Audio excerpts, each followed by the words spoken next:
સુરત શહેરમાં આવેલું આ અગ્રવાલ વિકાસ ટ્રસ્ટ અને ખાસ કરીને તેમની યુવા શાખા અને મહિલા શાખા દ્વારા વિશ્વ બ્લડ દિવસ એટલે કે 14મી જૂનના રોજ એક બ્લડ કેમ્પનું આયોજન કરવામાં આવ્યું છે। યુવાઓની ને મહિલાઓની આ પ્રવૃત્તિને હું બિરદાવું છું, એમને અભિનંદન આપું છું। આમ તો રક્ત એકત્રિત કરવા માટે સુરત શહેરનું એક અલગથી નામ બન્યું છે।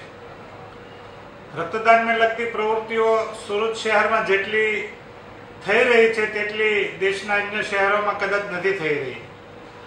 સુરત શહેરના યુવાનો મહિલાઓ આ પ્રત્યે જાગૃતતા બતાવી અને સમાજ ઉપયોગી જે આ કાર્ય કરી રહ્યું છે તેમના કારણે સુરત શહેર ઉજળું બન્યું છે અને બની રહ્યું છે।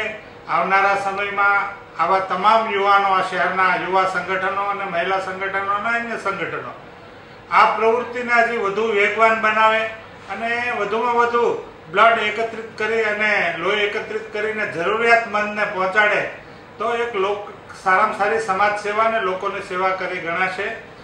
આપણા એક યુનિટ રક્તથી કોઈના લાડકવયાની જિંદગી બચે છે, કોઈના ભરથારની જિંદગી બચે છે, કોઈના પિતાની જિંદગી બચે છે, કોઈના પુત્રની જિંદગી બચે છે।